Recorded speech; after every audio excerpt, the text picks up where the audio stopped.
एक राधेश्याम नाम का युवक था। स्वभाव का बड़ा ही शांत एवं सुविचारों वाला व्यक्ति था। उसका छोटा सा परिवार था, जिसमें उसके माता पिता, पत्नी एवं दो बच्चे थे। सभी से वो बेहद प्रेम करता था। इसके अलावा वो कृष्ण भक्त था और सभी पर दया भाव रखता था। जरूरतमंद की सेवा करता था, किसी को दुख नहीं देता था। उसके इन्हीं गुणों के कारण श्री कृष्ण उससे बहुत प्रसन्न थे और सदैव उसके साथ रहते थे। राधे श्याम अपने कृष्ण को देख भी सकता था और बातें भी करता था। इसके बावजूद उसने कभी ईश्वर से कुछ नहीं मांगा। वो बहुत खुश रहता था, क्योंकि ईश्वर हमेशा उसके साथ रहते थे, उसे मार्गदर्शन देते थे। राधे श्याम भी कृष्ण को अपने मित्र की तरह पुकारते थे और उनसे अपने विचारों को बांटता था। एक दिन राधे श्याम के पिता की तबीयत अचानक खराब हो गई। उन्हें अस्पताल में भर्ती कराया गया। उसने सभी डॉक्टर्स के सामने हाथ जोड़े, अपने पिता को बचाने के लिए मिन्नतें की।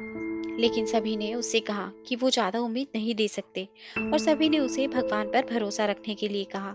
तभी राधे श्याम को कृष्ण का ख्याल आया और उसने अपने कृष्ण को पुकारा। कृष्ण दौड़े चले आए। राधे श्याम ने कहा, मित्र, तुम तो भगवान हो, मेरे पिता को बचा लो। कृष्ण ने कहा, मित्र, ये मेरे हाथ में नहीं है। अगर मृत्यु का समय होगा तो होना तय है। इस पर राधे श्याम नाराज हो गया और कृष्ण से लड़ने लगा। गुस्से में उन्हें कोसने लगा। भगवान ने भी उसे बहुत समझाया, पर उसने एक ना सुनी। तब भगवान कृष्ण ने उससे कहा, मित्र, मैं तुम्हारी मदद कर सकता हूँ, लेकिन इसके लिए तुम्हें एक कार्य करना होगा।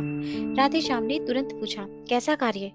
कृष्ण ने कहा, तुम्हें किसी एक घर से मुट्ठी भर ज्वार लानी होगी और ध्यान रखना होगा कि उस परिवार में कभी किसी की मृत्यु ना हुई हो। राधे श्याम झट से हाँ बोलकर तलाश करने के लिए निकल गया। उसने कई दरवाजे खटखटाए। हर घर में ज्वार तो होती, लेकिन ऐसा कोई नहीं होता जिनके परिवार में किसी की मृत्यु ना हुई हो। किसी का पिता, किसी का दादा, किसी का भाई, माँ, काकी या बहन। 2 दिन तक भटकने के बाद भी राधे श्याम को ऐसा एक भी घर नहीं मिला। तब उसे इस बात का एहसास हुआ कि मृत्यु एक अटल सत्य है। इसका सामना सभी को करना होता है। इससे कोई नहीं भाग सकता। और वो अपने व्यवहार के लिए कृष्ण से क्षमा मांगता है और निर्णय लेता है कि जब तक उसके पिता जीवित हैं, उनकी सेवा करेगा। थोड़े दिनों बाद राधे श्याम के पिता स्वर्ग सिधार गए। उसे दुख तो होता, लेकिन ईश्वर की दी हुई उस सीख के कारण उसका मन शांत रहता था। दोस्तों, इसी प्रकार हम सभी को इस सच को स्वीकार करना चाहिए कि मृत्यु एक अटल सत्य है। उसे नकारना मूर्खता है।